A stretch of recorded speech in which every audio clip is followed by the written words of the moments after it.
don't raw dog writing a pattern, okay?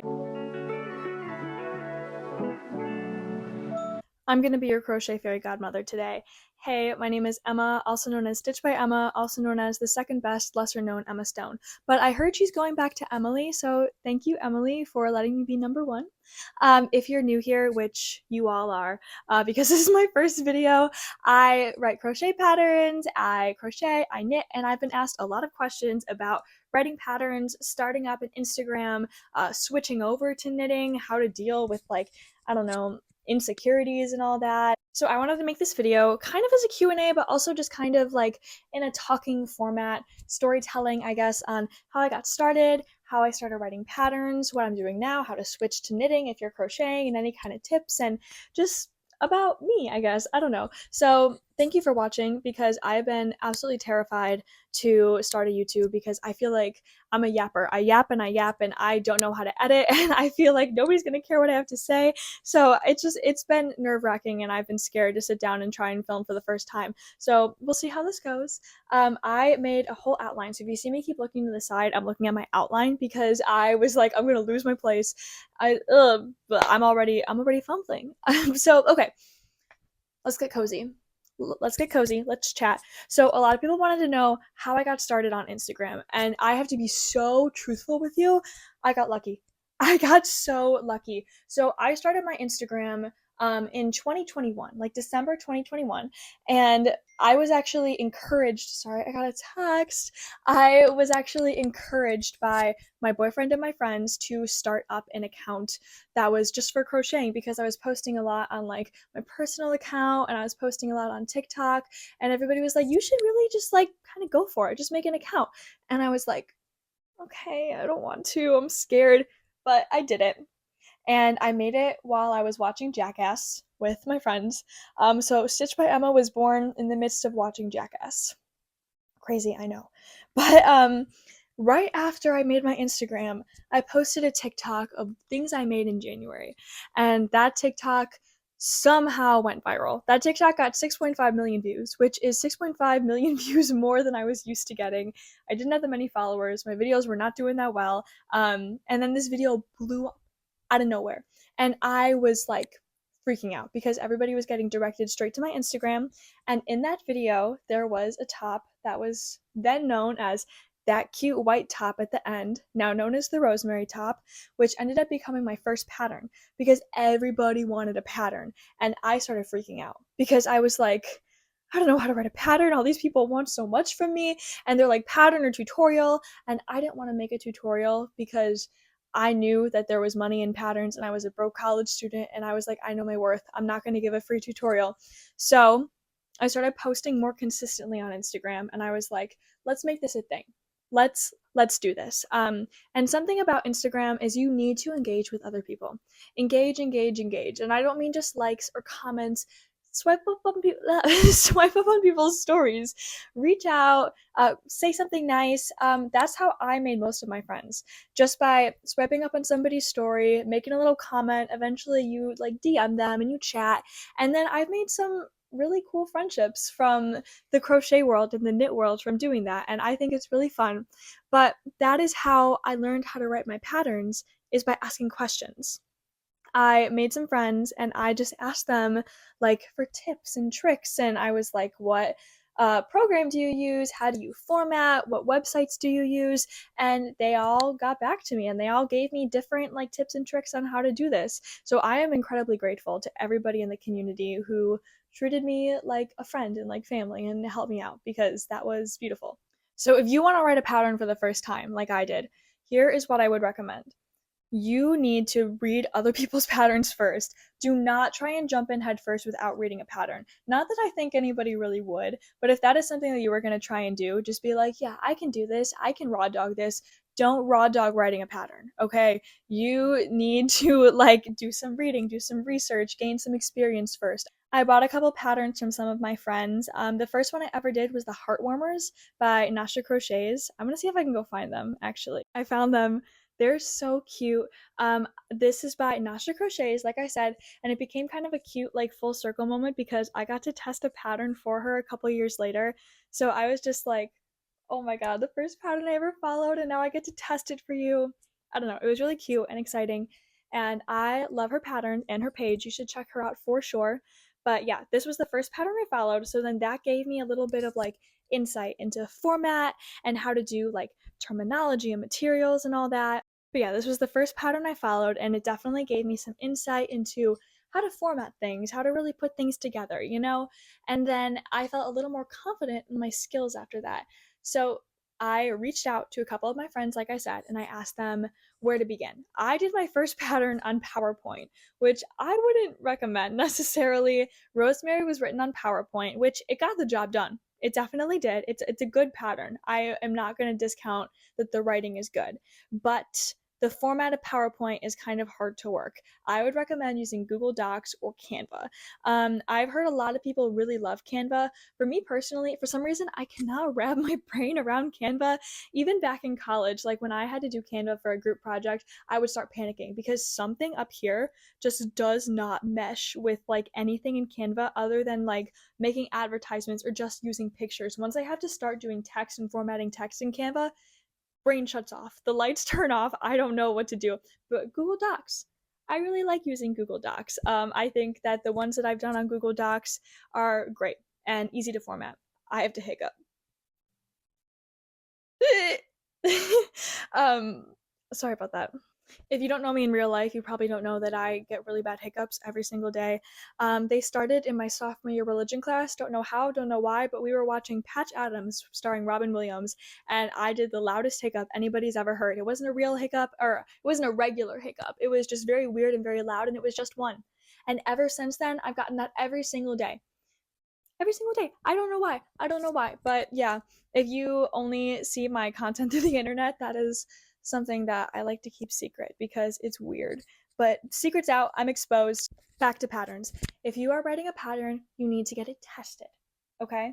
You need to get it tested and you need to have an inclusive deadline. I'm going to say that again for the people in the back. You need to have an inclusive deadline. What do I mean by that?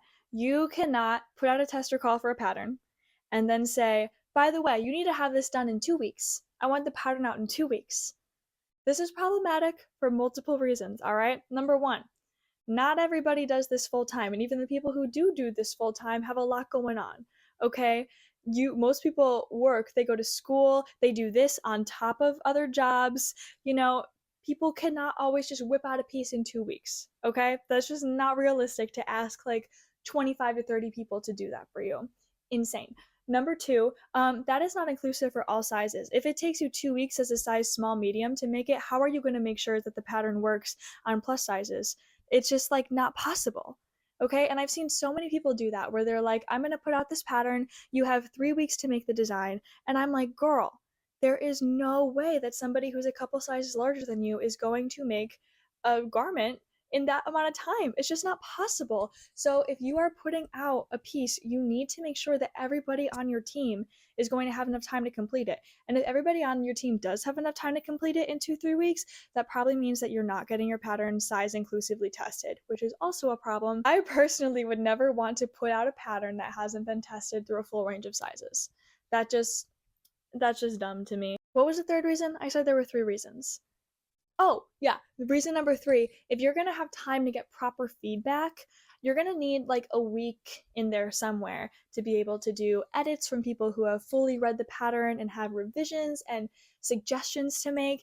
And that is such a short amount of time to truly like spend time with your pattern.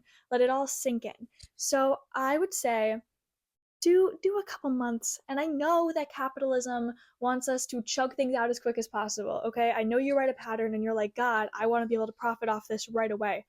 I get it. I get it. Trust me, I do. But you got to take time. You got to take time. And for me, one of the most frustrating things about that is people who don't understand that.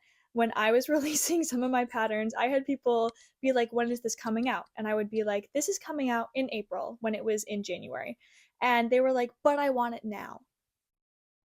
I'd be like, well, that's just not how it works. And they're like, I want it now. Can you send it to me now? And I'm like, no, it's not done. It's not tested. I'm sorry. And they're like, but I need it. No, you don't. As much as like I love the support and I appreciate the support and thank you so much for the support, nobody needs something right now. okay? And you got to have some respect for the people who are testing and the people who are writing and all the work that's going into it. It'll be much better by the time you actually get it in your hands, okay? I would never send somebody a draft unless they were a tester. I would never just send somebody a draft for purchase. Like, no, that's unethical to me. A lot of people also were interested in learning how I like freehand my pieces, how I come up with my designs, and truthfully, I don't know. I I don't know how I do it sometimes. I just do. I have ideas all the time. I've been drawing up fashion designs on little pads of paper since I was literally 4. I constantly have things running through my mind. I feel like I'm inspired by everything I see. It sounds so stupid and cheesy, but it's true. I get ideas from movies and from nature and from other artists and from everywhere, from people I see on the street. Like I feel like my brain is constantly churning with ideas, and then I just kind of grab the hook and I go. I just start going, I start moving, and if it works, it works, and if it doesn't, I move on. Um, and if it does work, I like to try and kind of write down my ideas as I go so that if I decide to write a pattern, I will have a little outline to kind of work off of. Some tips I can give, I guess, in that area is to really know your body. Start like working freehand and kind of figuring out how many stitches you need for your waist and your bust and your hips. I reverse that. Your bust and your hips, and just kind of like get an idea of what styles you like, what looks good to you, what you feel confident and comfortable in. That's what's important to me, because sometimes I'll start working on something and I'm like, ew, get it off me, get it off me. I look like shit. So just know your body, know what you like, know what you're comfortable in, and that will help you start like freehanding things that you really enjoy. And then I feel like ideas just kind of spiral off of that. Once you get kind of like a base of what your personal style is and what your personal crochet style is on top of that, you really just kind of like flow. It just starts to flow.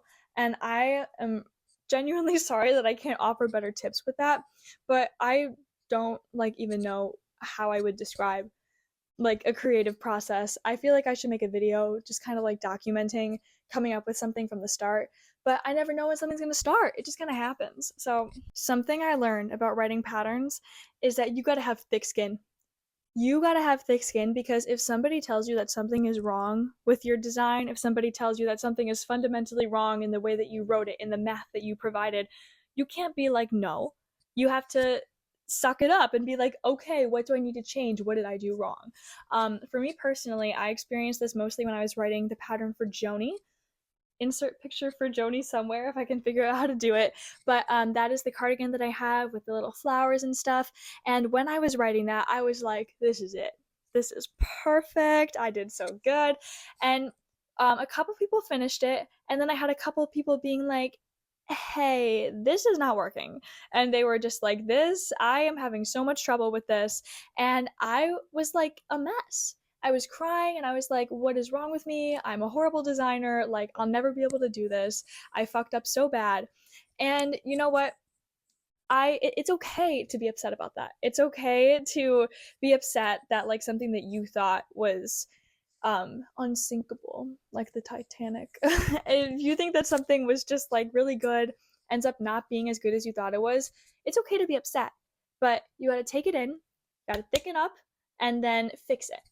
And that's what I had to do. I was crying for a little bit and I was upset, but I was like, no, they're right. And I'm not going to put out a pattern that so many people are having issues with. So I went back and I revised the entire thing. I made a whole new version. The pink one that I made is my revised edition. I have an orange one and a pink one. So the orange one is my original version of how I made it in the first prototype, and then the pink one that I made is the one that I did revised with all of the ideas that they gave me on how to fix it. And I am so grateful for that team for helping me out and being like, this is what we need to do and change it. And we fixed it together and now it's great. And I'm so grateful for that. But that is when I learned like you have to have some thick skin if you're going to do this. You have to be able to take constructive criticism, be willing to change things, be willing to adjust things, and you have to listen. If somebody says it's wrong, okay? You have to listen. And I know a lot of people are not good at that. So if that is something that you don't think you'd be able to do, maybe it's not for you. Like, and that's harsh, but that's the truth. Because if you cannot take constructive criticism, this is going to be a long, tough ride. A lot of people ask me as well what I do when it comes to worrying about copying. worrying about other people copying me or being accused of copying. And I have to say, I have been on both ends of that. I have had people accuse me of copying them when I genuinely had no idea who they were. Never seen them before in my life.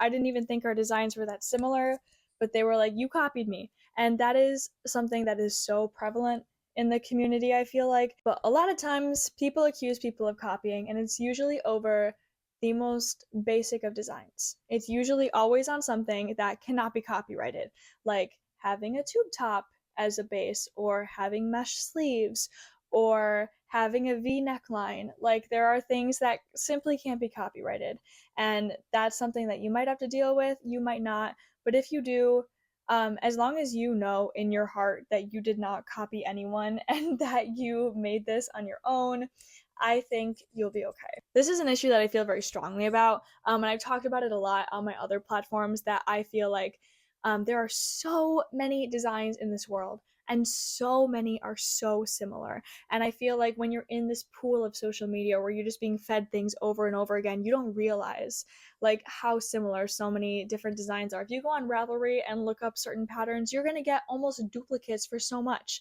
But there are so many different ways to write patterns. Everybody's got their own thing. And I think as long as you are not literally trying to write a pattern off of somebody else's photo, as long as you are not working off of somebody's photo and trying to profit off that for a pattern, I think it's going to be okay. I really do. I could make a whole video talking about this, but I honestly feel like it's a discourse that's been talked about so much that what I have to say isn't going to be anything new. But personally, I think no art can exist without other people's art, and we're all inspired by each other, and there are certain things that you just can't copyright. And of course, there are legitimate copying claims. Of course. I've seen it. It's happened, but most times you can't copyright a basic silhouette or a basic stitch. There are just things that like you have to understand that other people can use too, and they can make their own interpretations of it, and that's okay. We're all inspired by each other, and I think that that's beautiful. Jumping back to patterns now, something that you might have to deal with that's a little frustrating is post-release stuff. I get a lot of DMs from people who are like, I bought this pattern, but I don't know how to read patterns. Can you explain to me how to read patterns? And I'm like, girl, I got $10.50 off that sale. That's above my pay grade. There are so many videos out there, so many resources to learn how to read patterns. That's usually what I try and direct them to, but it can be a little frustrating when people buy a pattern, don't know how to read patterns, and then they give you a bad review because they didn't know how to read a pattern. I've had that happen before. I've had people give me a bad review because I said no refunds, and then they asked for a refund and I said no. And sometimes I get reviews that are like, this is the best pattern ever. I wear it everywhere and I love it so much. 3 stars. Why? Could you tell me why? I don't know. So there's just things that like are totally out of your control that could happen. And I've seen it and I've done it, and yeah. Oh, and people are gonna try and scam you. People will absolutely try and scam you. I've had some of my favorites are girls who DM me and they're like, hey, my mom has my credit card and she doesn't let me make any purchases on my credit card. So I was wondering if you could just like email me the pattern because I really want to make it, but like I don't have access to any of my money. And I'm like, I see right through you. Some people have pretended to be their parents to ask to get a refund. I had a girl DM me and pretending to be her dad. So this girl bought my pattern and then she DM'd me and she goes, hello, this is Kaylee's dad. Kaylee stole my credit card and I need a refund instantly from my company. And I'm like, girl, your dad would not hack into your Instagram DMs and DM me for a refund. If this actually was your dad, he would email me at my business email there, okay? Come on. I'm not stupid. A lot of people are going to think you're stupid. You're not stupid. I'm not stupid. See right through the scams, okay? Most importantly, though, patterns are fun. Okay, you get to learn and grow every single time. You make new friends, whether you're testing or putting out a pattern for testing. You get to meet so many new people, find so many new artists, get inspired, make friends. It's so fun. I think it is such a fun and rewarding experience, and I love doing it. And you get to watch yourself grow every single time, and it's beautiful and it's fun, and I don't want to do anything else. Truthfully, like I love it. This is Emma from the future. In the second half of this video, the top half of my head is kind of cut off. I don't really know why. I think I bumped the camera and knocked myself out of frame a little bit. Please keep watching either way. I just wanted to give you a heads up. Okay, we're gonna move away from the pattern talk now and talk about knitting.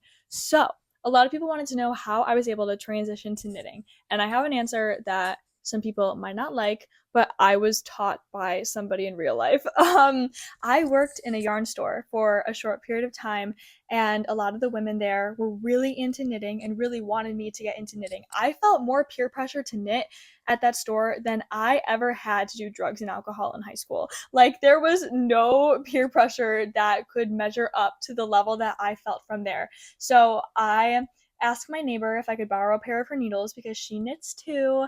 And I brought the needles into work with some cheap yarn, and I had somebody teach me how to cast on because I tried watching YouTube videos on how to cast on, and my God, I could not get it.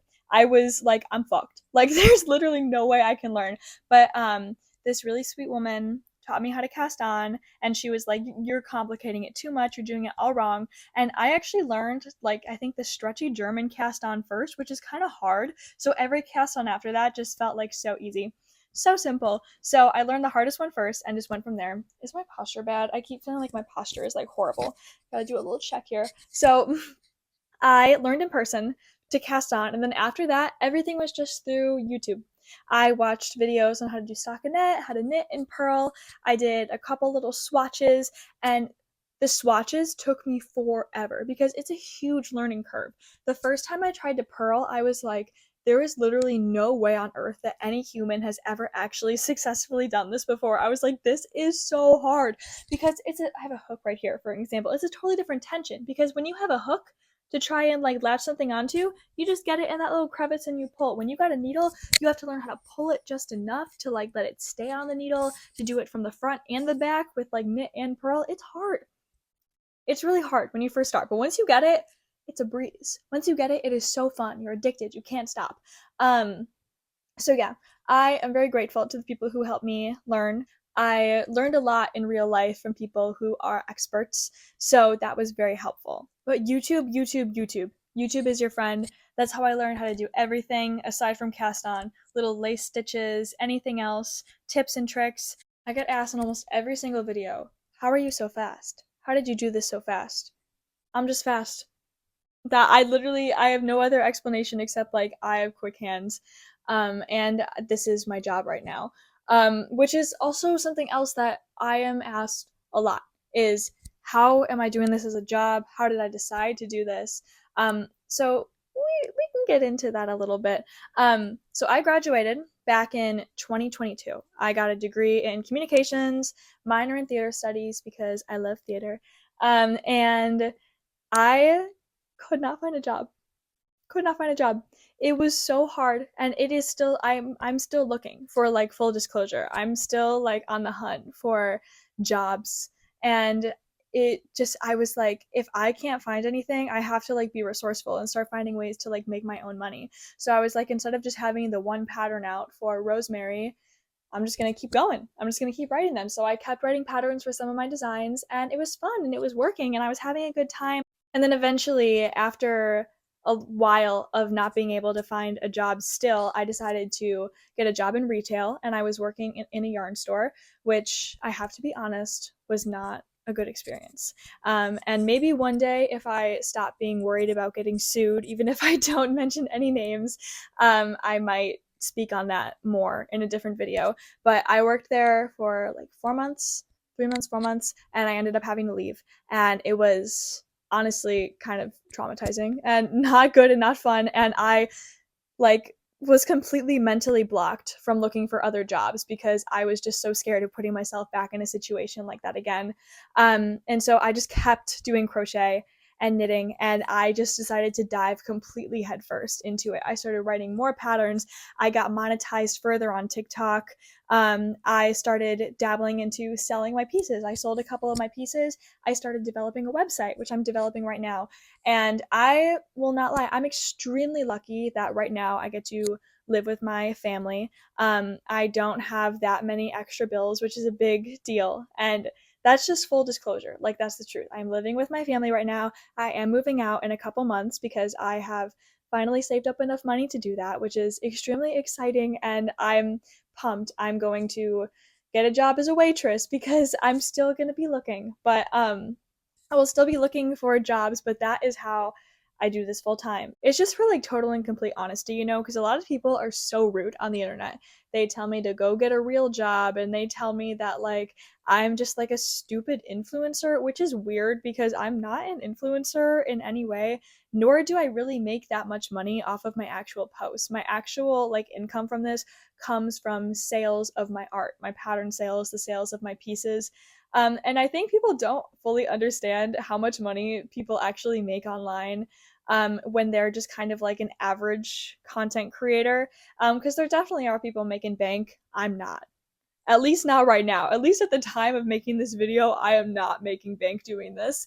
Maybe one day that'd be kind of cool, you know, that'd be kind of sick. But I had somebody comment and they're like, "We are sitting here and funding your lavish lifestyle." I wanted to like go show them a picture of my Instagram creator fund that had $5 in it when they commented that. Funding my lavish lifestyle. What are you talking about? I'm in my childhood bedroom right now. Lavish. I'm living with my parents and making $5 off of Instagram at the moment. What are you talking about? You sound dumb. You sound stupid. I feel like a lot of times people have a tendency to see people online, they make up a persona for them in their heads.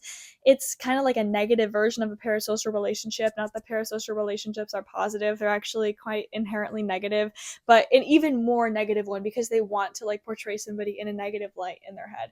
And so I get a lot of rude comments about like me doing what I do and saying that like I only have time to do this because I don't have a real job. Yeah, you're right. Way to rub it in my face.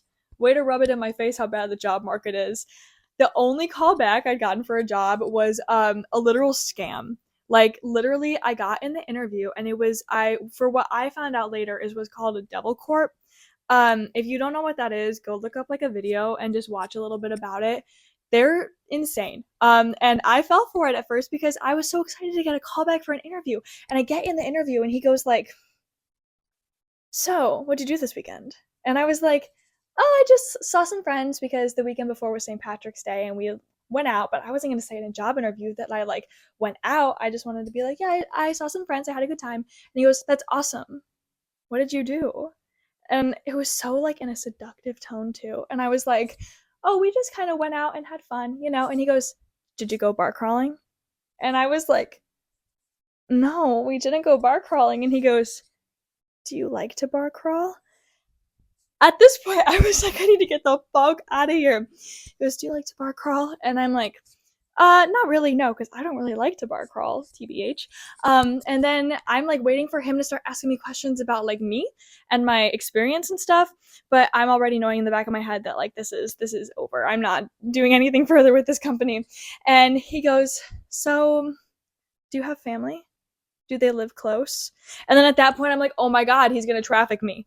Like I'm freaking out. So like 2 minutes after that of kind of like listening to his questions, I went, "You know what? I really don't think this is gonna be the right fit for me. I think I have to go." And he gets so angry and he goes, "Fine. It was nice talking to you for 2 minutes," and then hangs up the call. So that is as far as I've gotten on my job hunt. And it's embarrassing, honestly, but again, full disclosure, full honesty. Okay, we're getting to know each other here. Also, I feel like that could make somebody feel potentially less alone if that's something that they've also experienced and are embarrassed to talk about, because I've seen a few TikToks about it and some of them are even like worse than me. Some of them, they like ask them for interviews over text and then ask them to like meet them at like a restaurant in the middle of nowhere. I would not go. I would not do that if that was me. If anybody asked for an interview over text, that would be it personally. But this seemed real, you know. It was a Zoom call. There was like a prerequisite interview too with like the pre-recorded. This was a second round interview for a scam. Oh my God. Okay, moving on. Moving on. I'm sorry that we got a little bit off topic there. That's just like something that's always kind of living in the back of my head because that was such a horrible experience. Some people also think that the only thing that I do is crochet. They're like, "What do you even do outside of crocheting? Do you even have a life outside of crocheting?" Duh. Duh. I'm not just what you see on the internet. I told this story on TikTok once, actually, but there was this guy and he had a couple classes with me back in college, and I knew he followed me on TikTok because most people in the classes did. And he came up to me at a party once, and he starts asking me all these like personal questions about like my family and my life and my past, and everybody's a little bit tipsy, it's a college party, so I'm just having this conversation with him because I thought he was nice, and I thought we were just having a good time making friends. And then afterwards he goes, see, I knew there was more to you than just clothes and shoes. It's nice to know the real you. And I'm like, my jaw just dropped. I was like, what do you mean, know the real you? You think I'm gonna post my whole life story on TikTok? Hello? Like, what is wrong with you? Of course, on my fashion TikTok, I'm gonna post fashion. I'm not gonna sit here and talk about my relationship with my brothers and my mother. Like, oh my god, people can be so frustrating sometimes. But anyway, people think that I don't do anything outside of crocheting for some reason because I don't like share. That's just not true, okay? I'm a musical theater nerd. I have other things to me, okay? I did theater for most of my life, and I'm trying to get back into it actually. My ideal life would be to be able to do crochet as like my main job and have my small business be like my main gig, and then do shows as my other gig, and that would be my dream life. Back in college, I was in Carrie the musical. I was Carrie, not to brag.